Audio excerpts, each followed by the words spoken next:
Jagongan lan musyawarah. Selamat datang di Desa Wisata. Pelestarian juga sangat penting, di mana Filosofi di balik ini tuh apa? Di 96.8 FM Radio Gemilang.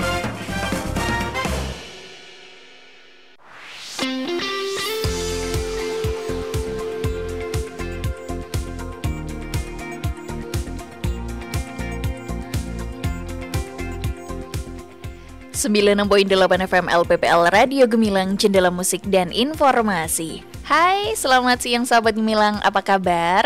Ketemu lagi barengan saya Kalista Apsari yang kali ini ready menemani Anda, tentu di Jamus Gemilang, Jagongan lan Musyawarah. Spesial kali ini bersama dengan BPS Kabupaten Magelang, dengan momen yang spesial Hari Statistik Nasional 2025, statistik berdampak untuk Indonesia maju. Dan pastinya Kalista nggak sendirian. Kali ini bersama dengan narasumber yang sudah hadir di studio Radio Gemilang.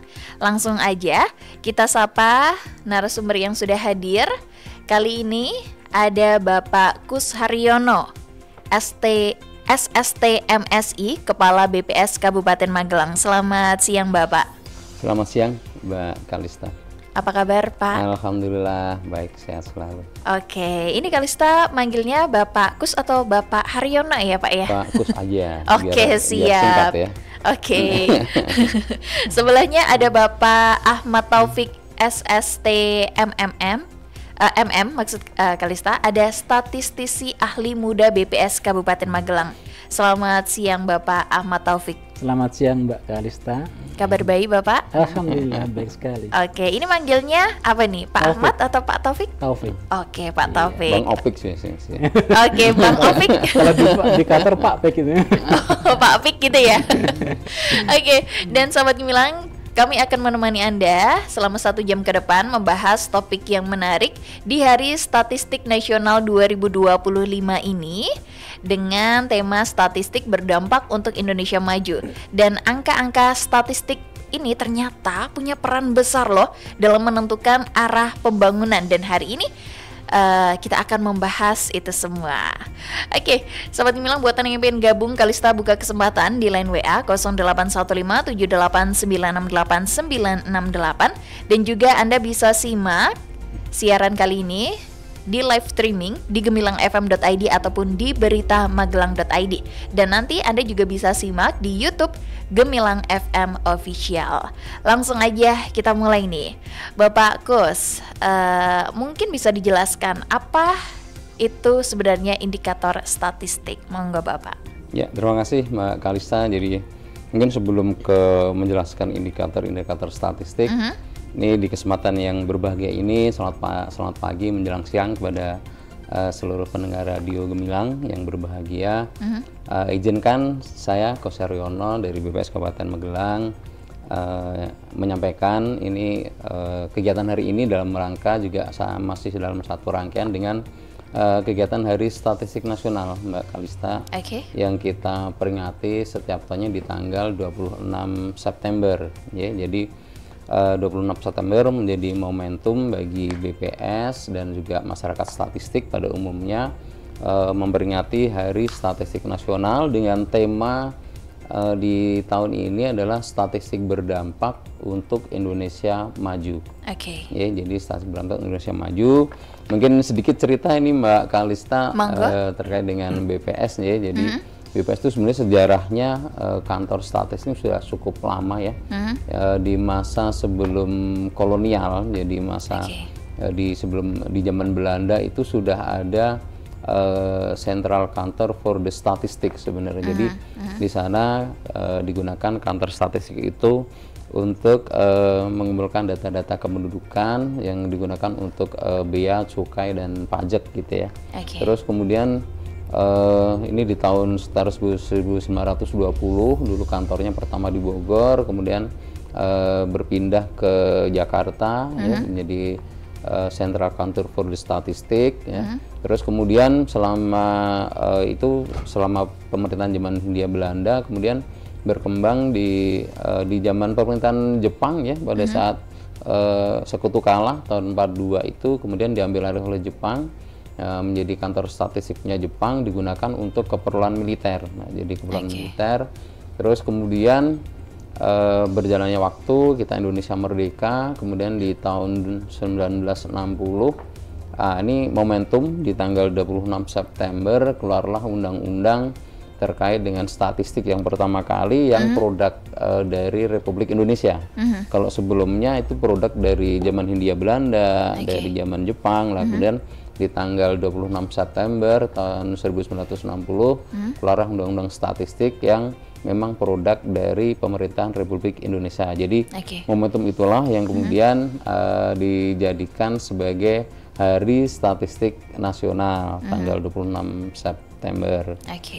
Terus ya berkembang undang-undangnya, terus tahun 97 kita juga punya Undang-Undang Nomor 16 tahun 97 untuk restrukturisasi BPS yang baru ya. Dulu kantor statistik berkembang menjadi biro statistik, terus kemudian juga sekarang kita sudah berubah menjadi Badan Pusat Statistik, Mbak Kalista. Ya mungkin sekelas itu nanti kita akan menginjak ke indikator nanti ya setelahnya. Ini kita itu awalan dulu nih, awalan dulu kita tugas-tugas BPS ya. Sesuai dengan undang-undang tersebut, BPS adalah lembaga pemerintah yang resmi yang ditugaskan untuk mengumpulkan data-data statistik yang sifatnya nasional ya, untuk keperluan perencanaan, evaluasi dan monitoring pembangunan dengan data-data statistik yang kita kumpulkan. Gitu. Kalau untuk Bapak Ahmad Taufik nih, angka-angka dari data itu bukan sekedar data juga ya, tapi juga cerminan kondisi nyata. Terus mengapa juga nih indikator itu penting gitu Bapak? Boleh dijelaskan Bapak? Iya, memang selamat pagi ya para pemirsa Radio Gemilang FM. Terima kasih waktunya Mbak Kalista. Bahwa memang indikator itu memang penting, bahkan sebetulnya kalau di kehidupan kita sehari-hari itu sebetulnya kita juga semuanya memerlukan data. Apapun itu kita memerlukan data. Bahkan kalau ibu-ibu ya masak di rumah pun kan juga harus berdasarkan data juga ya. Data menu mau buat tongseng, menunya apa saja itu kan data.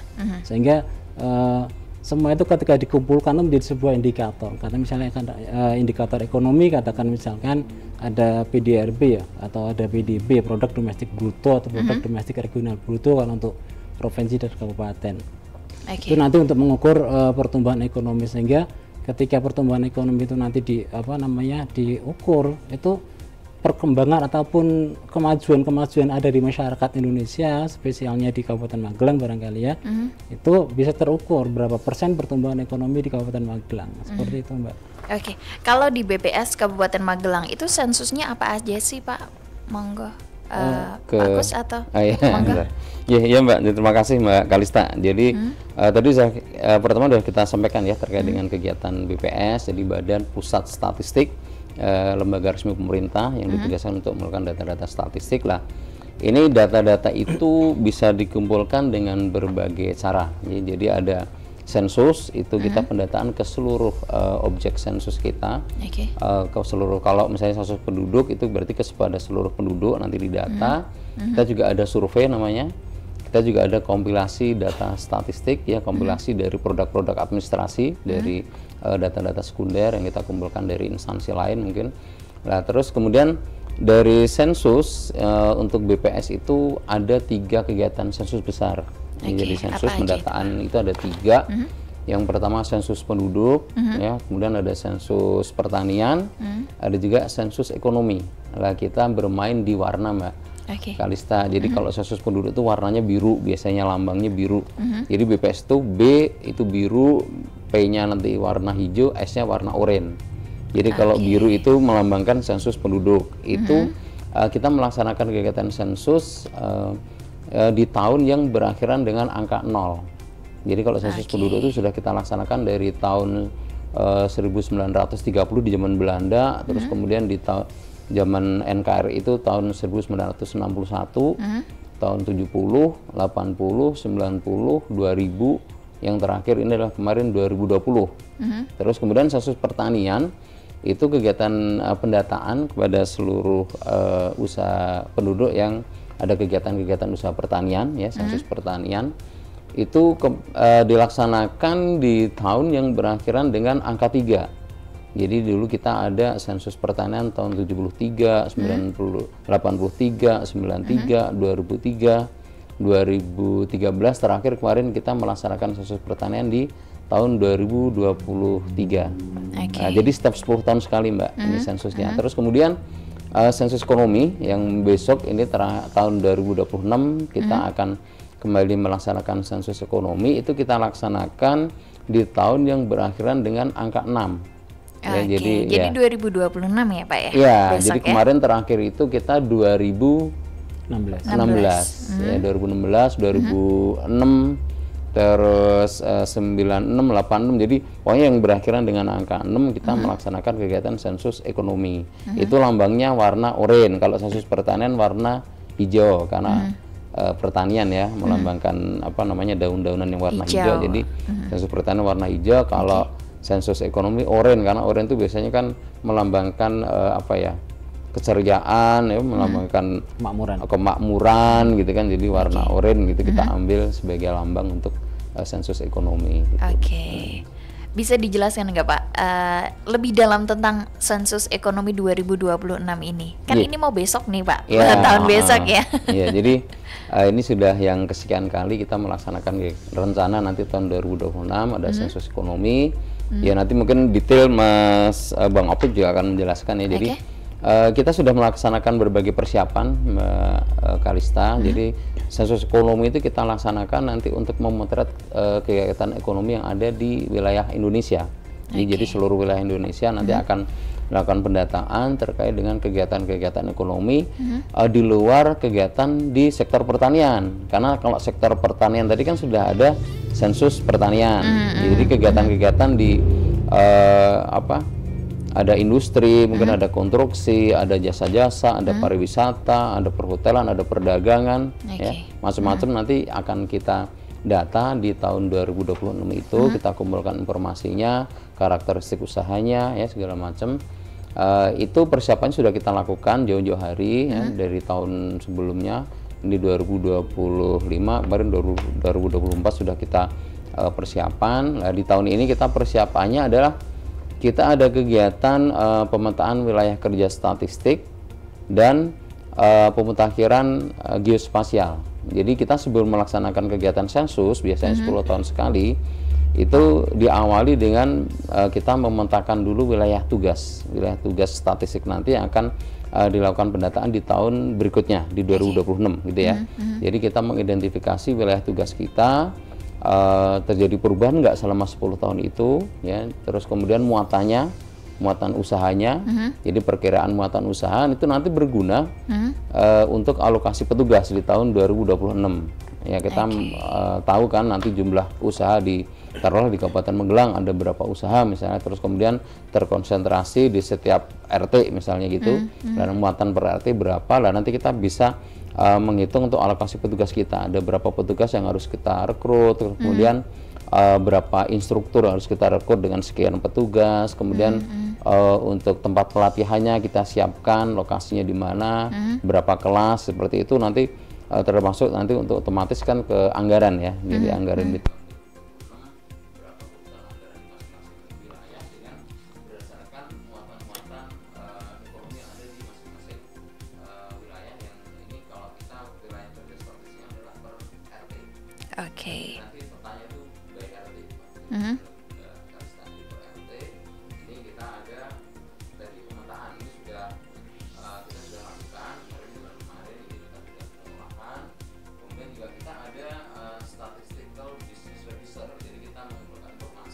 Melalui Google gitu ya, informasi mengenai keberadaan usaha yang apakah usaha ini masih ada, lokasinya di mana, terus kemudian skala usaha seperti apa, kita sudah punya daftar usaha itu, kemudian dari Google kita cek terkait usahanya. Oke, baik. Kita nanti akan membahas ini lebih dalam, Bapak. Tapi untuk Anda sahabat Gemilang tetap bersama kami. Kita break dulu. Tetap di 96.8 FM LPPL Radio Gemilang, Cendela Musik dan Informasi.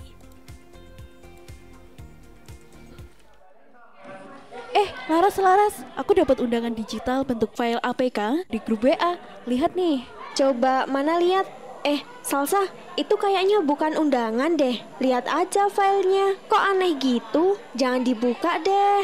Nanti kalau kamu udah terlanjur download dan buka aplikasi itu, nanti data pribadi kamu bisa langsung diakses sama penipu yang ngirim file ini. Nanti disalahgunakan data kamu, bahaya banget itu.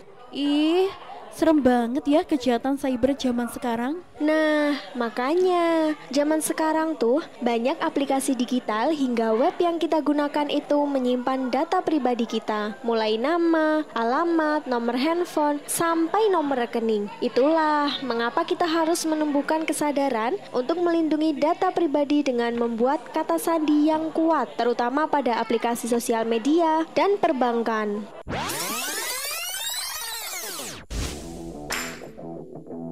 Benar sekali teman-teman, penyalahgunaan data ini bisa berupa file APK yang juga bisa digunakan penipuan, surat undangan, surat tilang, tagihan PLN, resi atau ekspedisi, dan penipuan lainnya.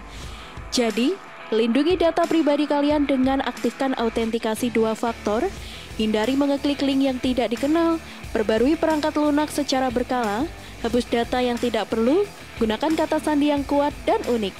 Yuk, jadilah netizen yang cerdas dengan melindungi data pribadi kita, agar kita terhindar dari kejahatan cyber. Mari, lebih waspada dan lebih tanggap terhadap data pribadi kita. Iklan layanan masyarakat ini dipersembahkan oleh Dinas Komunikasi dan Informatika Kabupaten Magelang.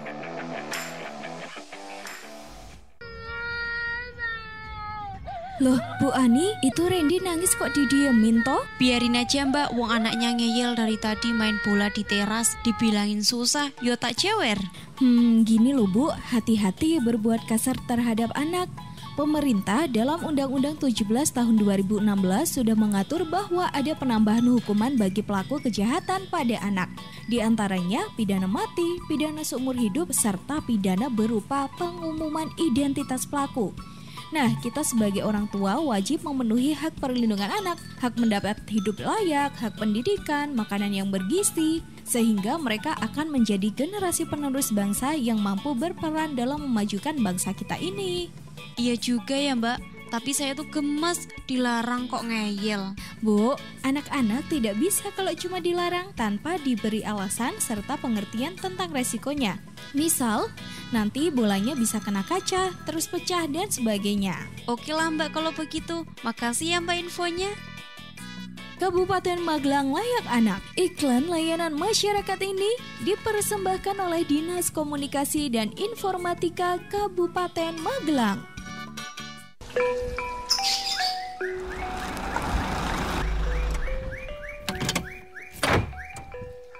Man, datang juga kamu. Bapak tunggu dari tadi loh. Mana oleh-olehnya? Tenang aja Pak. Nih, saya bawakan dari warung saya. Loh Man, kalau diperhatikan rokokmu, pita cukainya kok aneh toh? Kok koyo ngono lho? Ki. Nah, toh, aneh toh? Lah, emang kenapa Pak? Wah, ini berarti rokokmu palsu ini. Lah, kok bisa? Bapak tahu dari mana? Nah, gini yo Man. Nih, dilihat. Kalau rokok pita cukai asli, pita cukainya itu ada hologramnya, ada lambang negara, ada lambang bea cukai, ada besaran tarif cukainya, angka tahun anggaran itu juga ada. Terus harga jual eceran dan jumlah kemasan, terdapat teks Indonesia dan teks cukai hasil tembakau dan jenis hasil tembakau. Itu yang betul. Iya Pak. Kok saya nggak perhatikan ya? Nah, toh, iya Man, hati-hati. Kalau pita cukainya palsu, kamu bisa kena pidana karena merugikan negara. Oh, gelem po di penjara? Ya molah. Jika Anda menjumpai rokok ilegal, segera laporkan pada kantor Bea Cukai Magelang melalui WA 0821 3415 9933. Ayo, bersama kita gempur rokok ilegal. Iklan layanan masyarakat ini dipersembahkan oleh Dinas Komunikasi dan Informatika Kabupaten Magelang.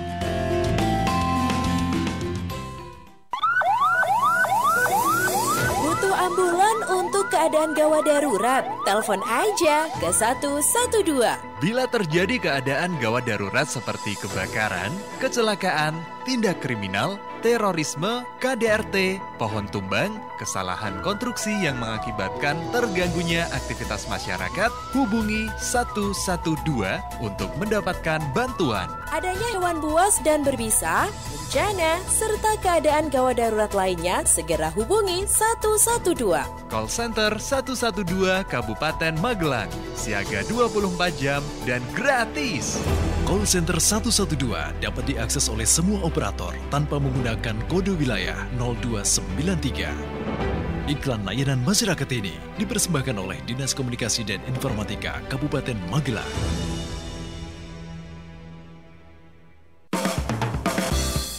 Masih Anda ikuti Jamus Gemilang, Jagongan lan Musyawaroh.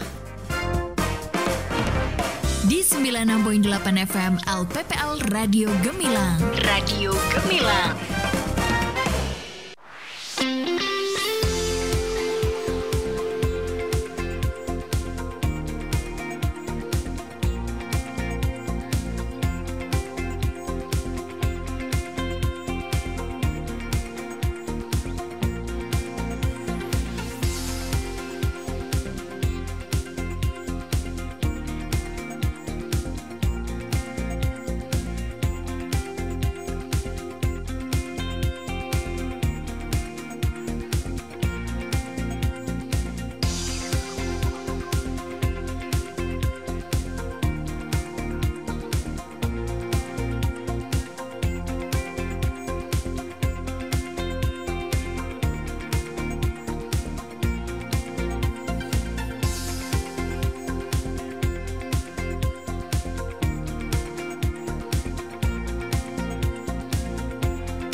Oke, Sobat Gemilang, Anda masih terus barengan Kalista Apsari yang kali ini menemani Anda tentu di Jamus Gemilang, Jagongan lan Musyawaroh. Spesial kali ini bersama dengan BPS Kabupaten Magelang.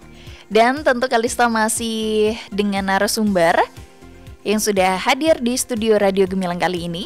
Ada Bapak Kus Haryono selaku Kepala BPS Kabupaten Magelang dan juga Bapak Ahmad Taufik selaku statistisi ahli muda BPS Kabupaten Magelang. Dan tentu Kalista masih membahas spesial di Hari Statistik Nasional 2025, statistik berdampak untuk Indonesia Maju.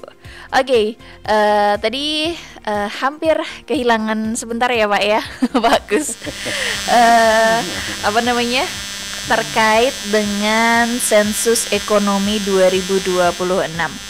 Boleh dijelaskan Bapak lagi? Ya, jadi tahun 2026 nanti BPS kembali akan melaksanakan kegiatan sensus ekonomi. Jadi beberapa indikator nanti akan dikumpulkan kegiatan sensus ekonomi itu.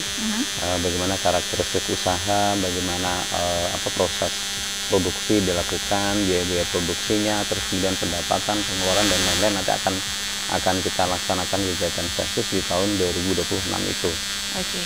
Sebelum pelaksanaan itu kita ada persiapan Mbak. Jadi persiapan sudah kita lakukan sebelumnya di tahun 2023, 2024, 2025 ini kita sudah persiapan dari bagaimana metodologi itu disusun ya, diidentifikasi kebutuhan data dari berbagai stakeholder gitu kita. Karena ekonomi ini kan luas ya cakupannya, jadi berbagai sektor ya. Jadi otomatis ini lintas lembaga gitu, bagaimana dari kuesioner nanti yang akan dirancang untuk kegiatan sosioekonomi bisa mengakomodir seluruh kebutuhan data yang menggambarkan perekonomian kita di tahun 2026 selama 10 tahun terakhir ini, perubahan ekonomi kita. Terus kemudian dari situ kita di tahun 2025 ini kita juga ada kegiatan terkait pemutakhiran wilayah kerja statistik. Jadi kita biasa bekerja di dalam kegiatan sensus itu karena ini kegiatan kita yakin bahwa pasti akan terjadi perubahan-perubahan wilayah, misalnya wilayah kerja, wilayah misalnya RT, RW segala macam kan ada perubahan wilayah bisa jadi lah, itu kita mutakhirkan. Kemudian juga terkait dengan muatan, jadi muatan geospasialnya kita juga mutakhirkan muatan terutama di kegiatan ekonomi atau usaha yang ada di dalam wilayah tersebut. Misalnya di satu RT apakah ada perubahan kegiatan ekonomi, ada penambahan atau pengurangan gitu ya. Nah itu kita lakukan pemutakhiran. Sekarang saatnya sudah tahap pengolahan dari hasil pendataan kemarin yang dilakukan oleh teman-teman mitra di Magelang ini, di seluruh wilayah Kabupaten Magelang. Ini serentak di seluruh wilayah Indonesia kita lakukan serentak. Terus kemudian juga kita ada statistical business register. Jadi kita mengumpulkan informasi kegiatan usaha. Taruhlah misalnya nih di Kabupaten Magelang ada 20.000 usaha. Nah itu kita identifikasi menggunakan aplikasi Google Map gitu ya. Dan informasi yang ada di Google kita cek keberadaan usaha dari taruhlah sekitar 20.000 usaha itu apakah masih ada di Kabupaten Magelang itu. Apakah sudah tutup, ataukah pindah alamat, pindah lokasi segala macam. Nanti kita tidak perlu turun ke lapangan, Mbak. Jadi kita memanfaatkan dari big data yang ada itu, kita cek apakah keberadaan usaha itu masih ada, tutup, berpindah atau segala macam, nanti bisa kita cek di situ lah.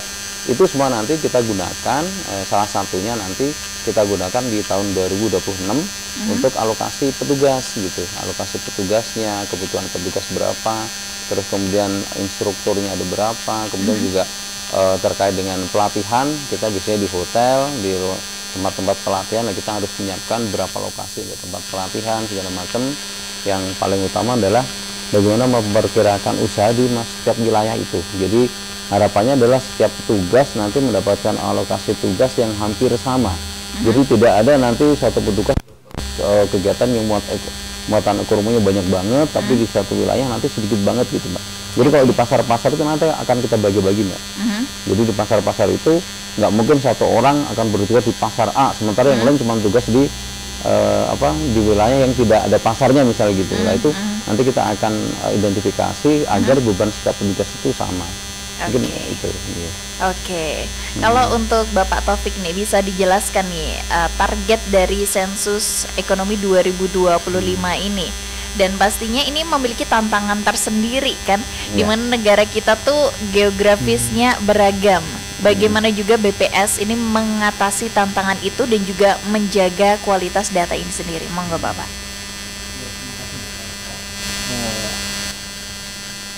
Perlu kami jelaskan juga ya bahwa SE ini serentak ya, kami ulangi informasinya bahwa SE ini sensus ekonomi ya.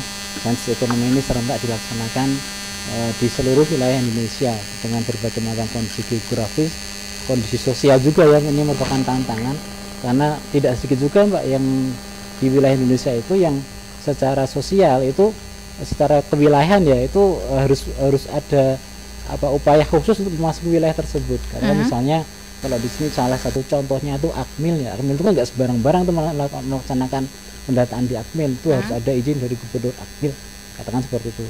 Banyak juga wilayah-wilayah elit itu dari sisi sosial ya, belum lagi dari sisi geografis. Di wilayah luar Jawa itu juga memiliki tantangan khusus, dan terutama yang pasti tiap daerah memiliki tantangan dan memiliki strategi masing-masing. Kalau di Kabupaten Magelang seperti yang saya sampaikan tadi, katakan misalkan salah satu contohnya di Akmil lah, kita harus koordinasi dulu dengan sampai ke gubernur Akmil untuk izin. Petugas kami izin masuk itu harus membawa surat rekomendasi dari gubernur Akmil untuk bisa seperti itu. Terus juga di masyarakat juga tantangan juga berbeda-beda juga, karena biasanya kalau BPS itu dikhawatirkan data itu katakan masyarakat mengkhawatirkan data itu bocor disampaikan ke ke pengelola yang lain. Nah, ini bahwa perlu kami sampaikan juga bahwa undang-undang itu menjamin kerahasiaan data responden, sehingga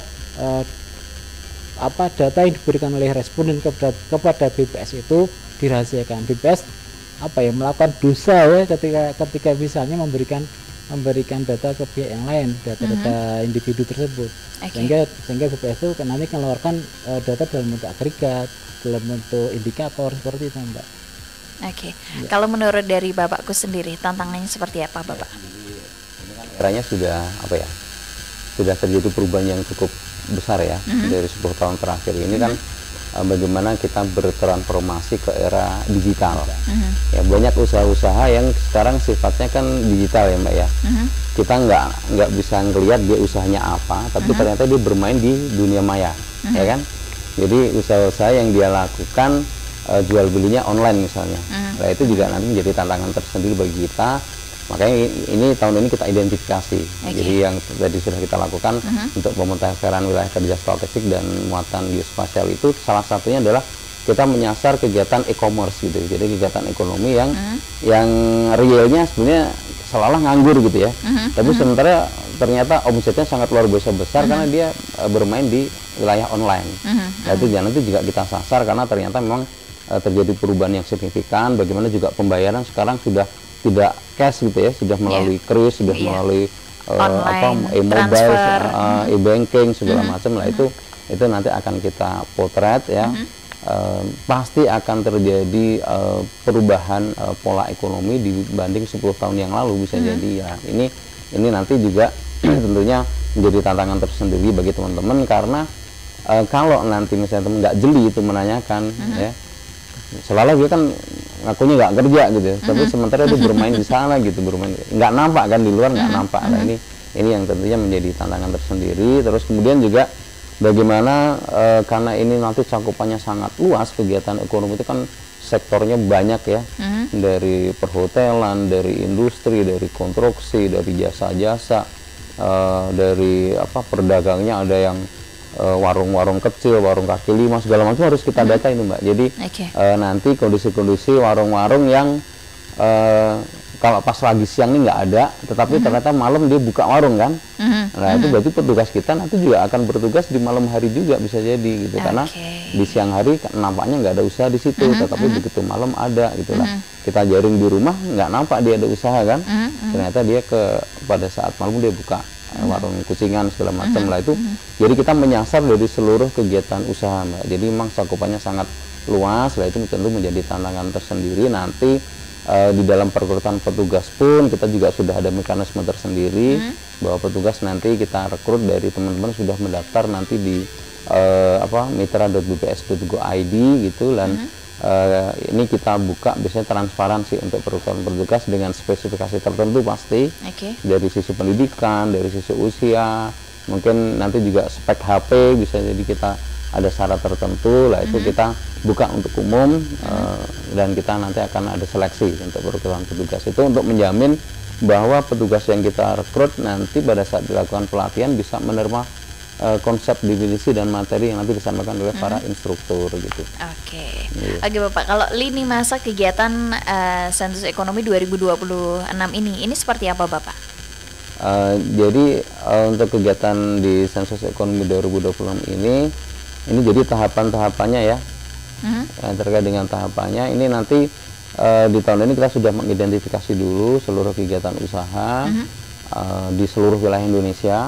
Jadi kalau di Kabupaten Magelang itu kemarin dari daftar usaha yang ada di kita, yang kita kumpulkan dari berbagai instansi tentunya yang ada di sini, ada DMPPTSP, dari perindustrian, dari dinas pariwisata, dari macam-macam lah, dari perhotelan segala macam kita kumpulkan informasinya.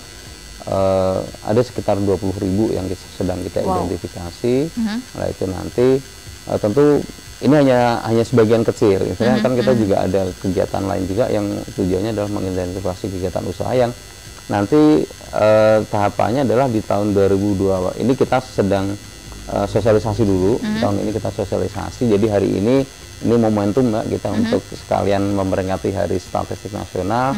Juga kita sampaikan kepada masyarakat bahwa di tahun 2026 kita akan ada kegiatan sensus ekonomi.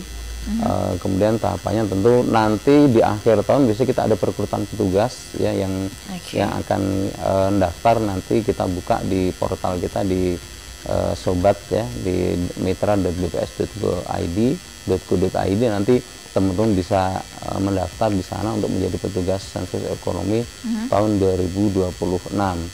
Kemudian dari perekrutan itu nanti kita adakan seleksi. Kemudian setelah seleksi mereka diterima sebagai calon petugas, kita adakan kegiatan pelatihan gitu ya. Ada instrukturnya, nanti kita lakukan pelatihan.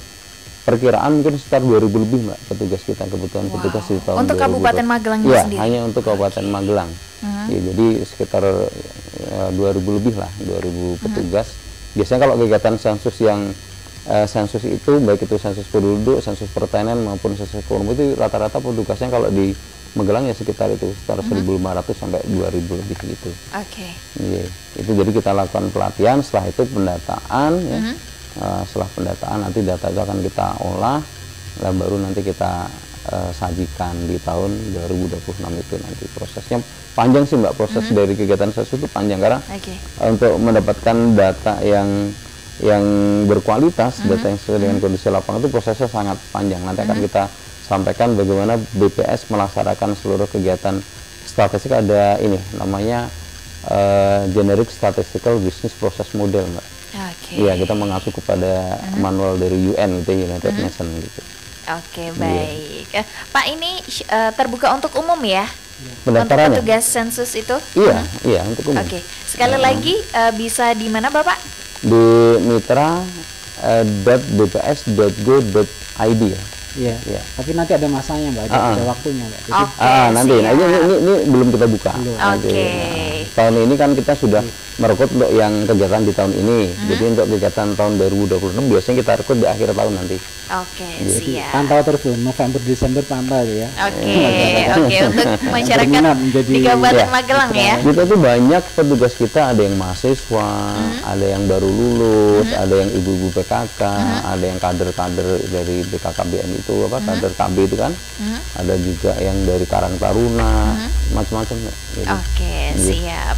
Semoga sahabat Gemilang juga yang mendengarkan talk show kali ini bisa bersiap-siap untuk mendaftar ya Pak ya. Pak Kus dan juga Pak Taufik, kita break dulu. Untuk Anda sahabat Gemilang yang pengen bertanya, Kalista masih membuka kesempatan di line WA 081578968968. Kita kembali sesaat lagi.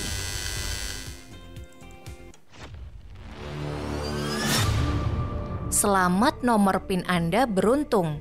Segera lengkapi data diri Anda, klik link berikut. Abaikan jika Anda mendapatkan pesan semacam itu.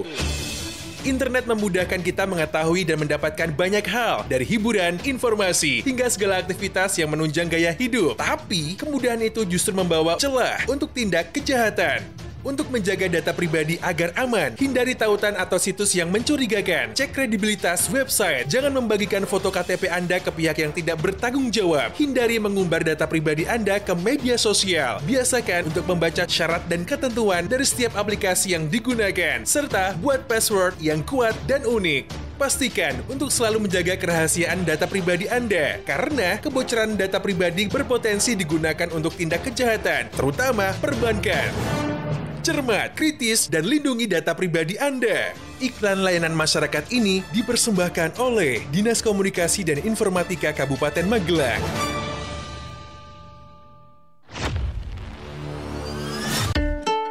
Hari ini mau ke Disduk Capil, terus ke Samsat, abis itu ke BPJS. Aduh, cukup nggak ya waktunya ini? Kenapa sih kamu? Hari ini mau ngurus-ngurus berkas, harus ke kantor ini itu. Aduh, kayaknya waktunya nggak cukup, udah dikejar deadline ini. Daripada ribet-ribet bolak-balik ke kantor ini itu, mending ke Mall Pelayanan Publik Kabupaten Magelang aja. Mall? Kok ke mall sih? Emang mau jalan-jalan? Bukan mall itu kali. Mall pelayanan publik di mana kamu bisa ngurus berkas-berkas di berbagai layanan hanya cukup pindah gerai, gak perlu pindah-pindah kantor. Jadi, kamu menghemat waktu dan biaya perjalanan. Urus dan bayar ini itu di Mall Pelayanan Publik Kabupaten Magelang dengan booking terlebih dahulu dengan mengunduh aplikasi Magelang Smart Service di Play Store. Dengan MPP, pelayanan menjadi mudah, nyaman, dan cepat. Iklan layanan masyarakat ini dipersembahkan oleh Mall Pelayanan Publik Kabupaten Magelang dan didukung oleh Dinas Komunikasi dan Informatika Kabupaten Magelang.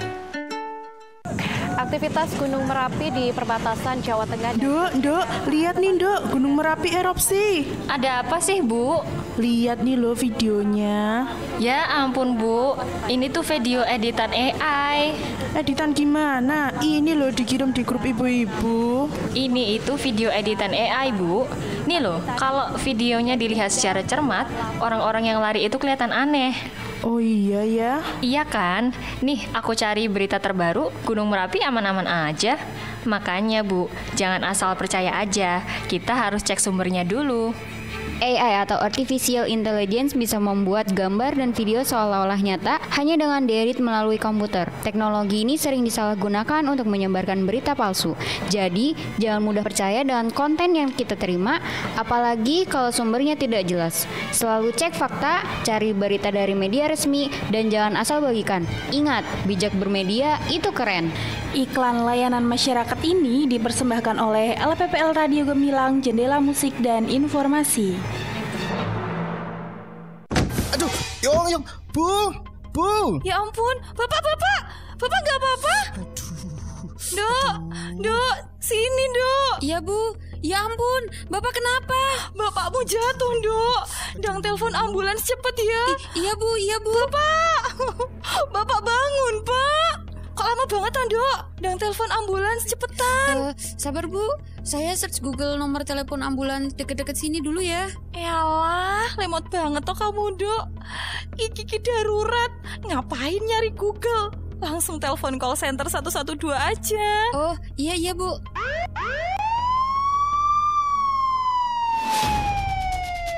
Melalui layanan bebas call center 112, masyarakat bisa melaporkan masalah kedaruratan di wilayah Kabupaten Magelang. Kejadian darurat yang dimaksud meliputi bencana, kebakaran, kejahatan, kecelakaan, KDRT, gangguan hewan, hingga kerusuhan. Masyarakat bisa menghubungi call center 112 melalui pesawat telepon maupun telepon genggam. Bahkan tetap bisa melakukan panggilan darurat dalam kondisi phone lock atau layar telepon genggam terkunci. 112, selamatkan jiwa.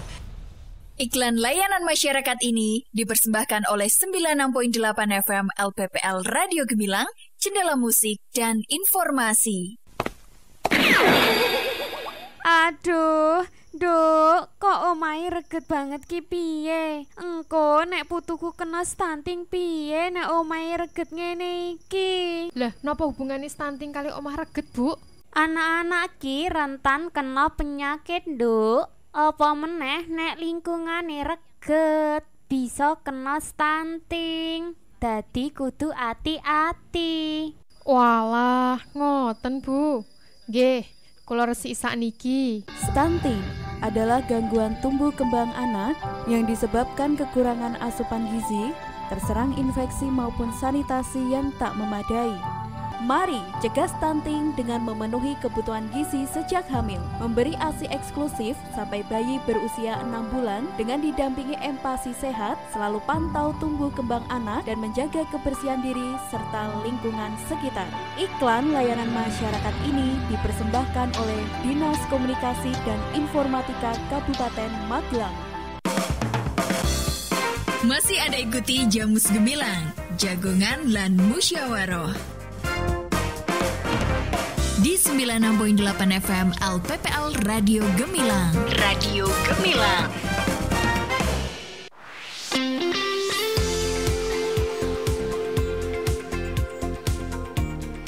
Oke, Sobat Gemilang, Kalista masih menemani Anda kali ini di Jamus Gemilang, Jagongan lan Musyawaroh. Spesial kali ini bersama dengan BPS Kabupaten Magelang. dengan tema Hari Statistik Nasional 2025, Statistik Berdampak untuk Indonesia Maju. Dan masih juga bersama dengan narasumber yang sudah hadir di studio Radio Gemilang. Kali ini ada Bapak Kus Haryono selaku Kepala BPS Kabupaten Magelang dan juga Bapak Ahmad Taufik, statistisi ahli muda BPS Kabupaten Magelang. Pak Kus dan Pak Taufik masih semangat dong? Ya, semangat. Oke, siap. Oke, Kalista akan bertanya nih tentang proses bisnis statistik. Ini gimana sih Pak bisa menghasilkan data yang berkualitas? Ya. Ini monggo. Ya, terima kasih Mbak Kalista. Jadi tadi sudah kita sampaikan di awal bahwa BPS itu punya tugas melaksanakan kegiatan sensus maupun survei. Tujuan akhirnya adalah menghasilkan berbagai indikator tadi yang ditanyakan di awal, berbagai indikator makro, misalnya indikator tingkat kemiskinan, pertumbuhan ekonomi, misalnya terus ada Gini rasio, ada inflasi, ya, macam-macam itulah. Data-data yang kita sajikan itu orang kan taunya datanya muncul terus kemudian dikritisi gitu ya. Tetapi sebenarnya menghasilkan data itu prosesnya sangat panjang. Jadi kita dari mengidentifikasi dulu terkait dengan kebutuhan data gitu ya.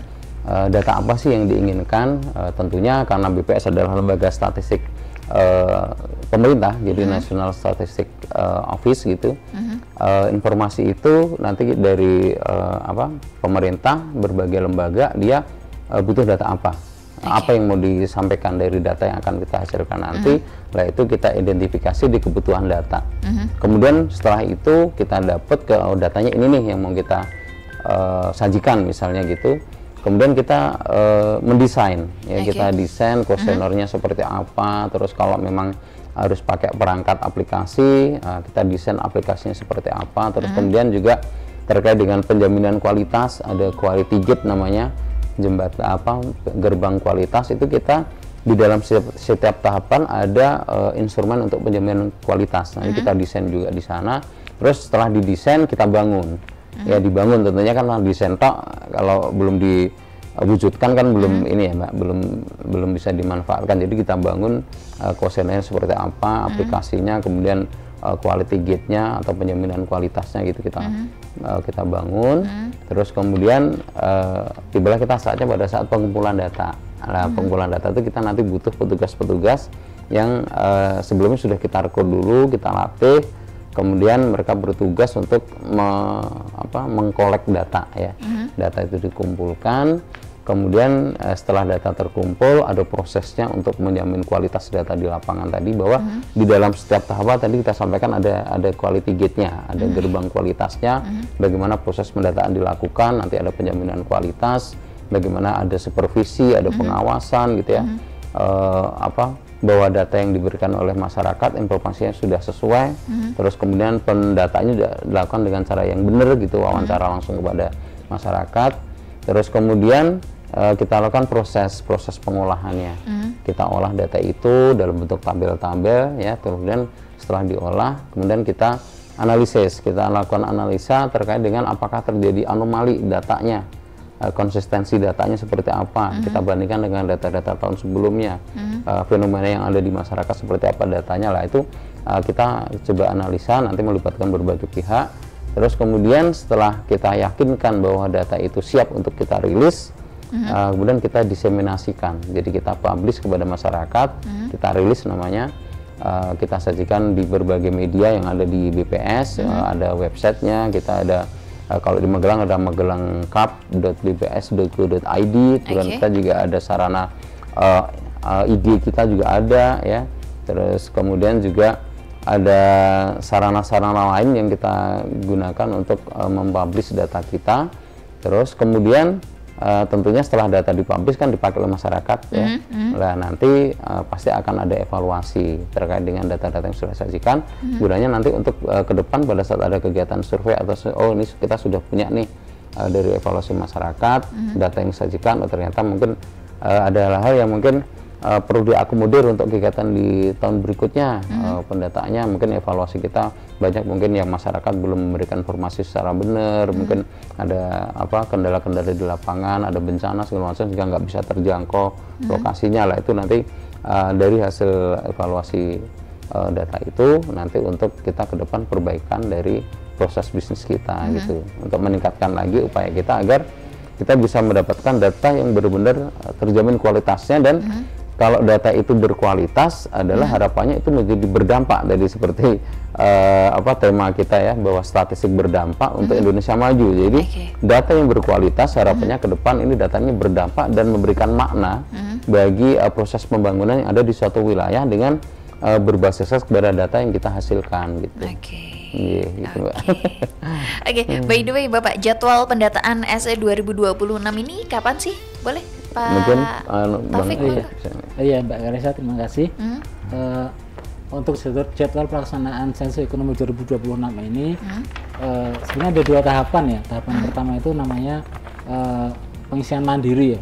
Jadi nanti perusahaan-perusahaan terutama yang sudah ada emailnya yang ada di BPS itu akan dikirimi email ke mereka, atau bisa juga nanti kemudian mereka mendaftarkan email ke kita untuk kita kirimi link pengisian data. Itu insya Allah akan dilaksanakan pada bulan Mei. Nanti jadi perusahaan itu secara mandiri mengisikan data mereka sesuai dengan kuesioner yang ada di BPS. Nah, tahap kedua adalah namanya tahapan door to door. Jadi petugas yang tadi disampaikan Pak Kos sebanyak 2000 lebih tadi yang sudah dilatih tadi, nanti akan disebar ke seluruh wilayah Kabupaten Magelang untuk melaksanakan pendataan secara door to door.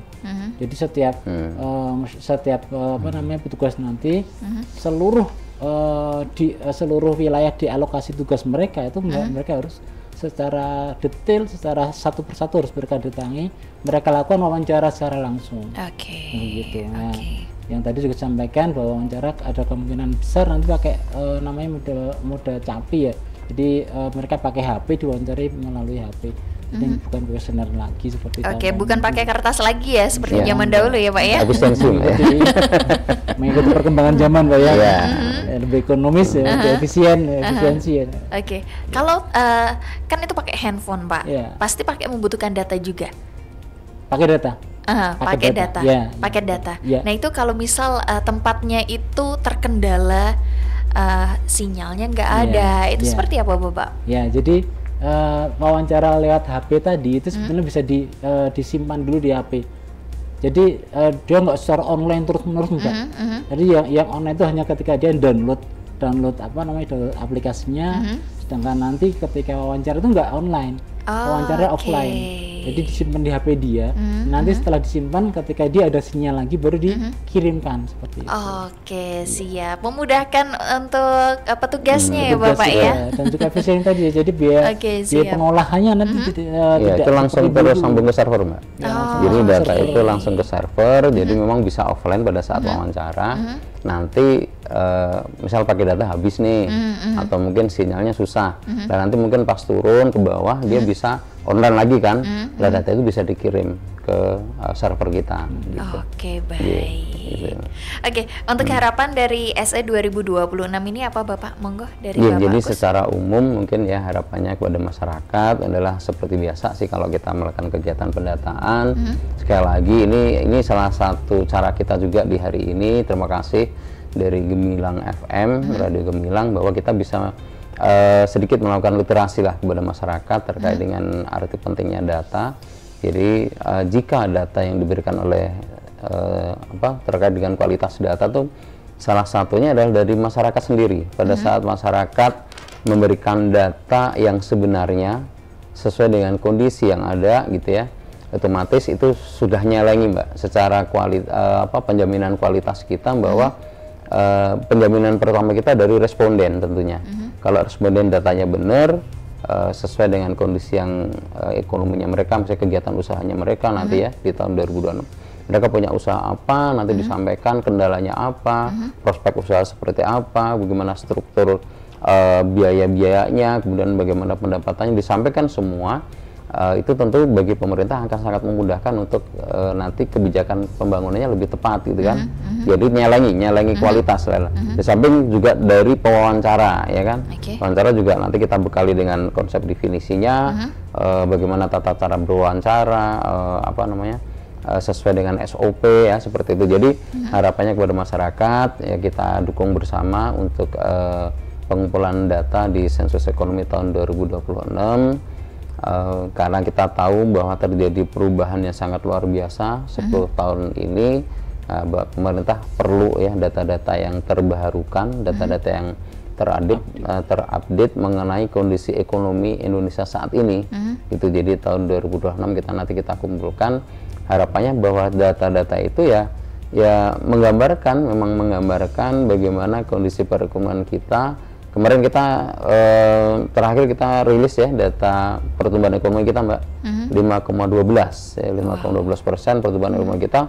Ya ada beberapa mungkin yang mengkritisi waktu datanya nggak bener, Indonesia kan lagi terpuruk, daya beli menurun ya, pengangguran meningkat, kenapa pertumbuhan ekonomi 5,12 misalnya gitulah. Nanti itu juga mendukung di tahun 2026 kita akan lihat tuh seperti apa sih sebenarnya kondisi ekonomi kita, karena kita harus melihatnya itu kan holistik ya.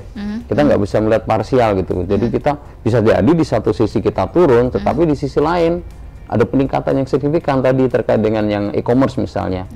Bisa jadi di mall pembelian kita turun nih di mall, karena banyak yang sekarang ada Rohalus, Rohana, Rojali ya kan, rombongan hanya lus-lus Rohalus tuh, rombongan jarang beli Rojali, terus Rohana, ya hanya lihat-lihat saja gitu. Tetapi kita lupa bahwa setelah mereka lihat-lihat itu bisa jadi dia di rumah terus main HP kan, dia beli online gitu, ya kan, beli online berarti kan di sisi lain, di mall kita turun pembelian, tetapi di sisi online terjadi peningkatan yang signifikan gitu. Jadi kita nanti akan melihat itu semuanya nanti di tahun 2026 kita kumpulkan semua informasi terkait dengan perkembangan ekonomi kita selama 10 tahun terakhir ini. Jadi ini kita lakukan literasi, sosialisasi kepada masyarakat. Ini kita sudah mulai ya kepada instansi juga, kita setiap berbagai kesempatan kita sosialisasikan bahwa kita akan ada kegiatan sensus ekonomi, dan ini pasti butuh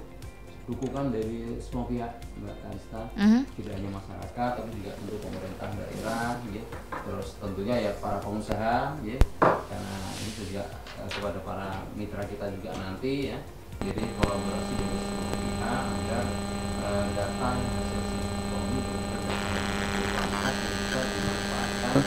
untuk berbagai analisis, berbagai evaluasi monitoring maupun perencanaan pembangunan di sektor ekonomi. Oke, baik. Dari Bapak Taufik, monggo harapan dari SE 2026 ini. Ya, jadi sebenarnya udah cukup Pak Kus tadi ya, cuman memang kebutuhan yang paling mendasar adalah kebutuhan masyarakat itu menyambut petugas kami, petugas BPS, dan memberikan data secara real, secara nyata kondisi usaha mereka masing-masing. Seperti itu, Mbak. Jadi ya itu tadi agar data yang dihasilkan itu bukan data sampah istilahnya, bukan data sampah, tapi data yang berkualitas. Itu aja, Mbak. Oke, siap. Baik, terima kasih Bapak Kus Haryono SST MSI, Kepala BPS Kabupaten Magelang, dan juga Bapak Ahmad Taufik SST MM selaku statistisi ahli muda BPS Kabupaten Magelang yang kali ini sudah hadir di studio Radio Gemilang FM. Dan semoga sensus ekonomi 2026 ini bukan sekedar angka, melainkan kompas yang menentukan arah pembangunan kita ke depan ya Bapak. Oke, dan sahabat Gemilang, sampai di sini dulu kebersamaan kita di Jamus Gemilang Jagongan Lan Musyawarah spesial kali ini bersama dengan BPS Kabupaten Magelang memperingati Hari Statistik Nasional 2025 dengan tema Statistik Berdampak untuk Indonesia Maju. Kalista Apsari bersama rekan kerja yang bertugas undur diri. Sampai jumpa dan tetap selalu dengarkan 96.8 FM LPPL Radio Gemilang, Cendela Musik dan Informasi. Baru saja Anda dengarkan Jamus Gemilang, Jagongan Lan Musyawarah di 96.8 FM LPPL Radio Gemilang. Radio Gemilang.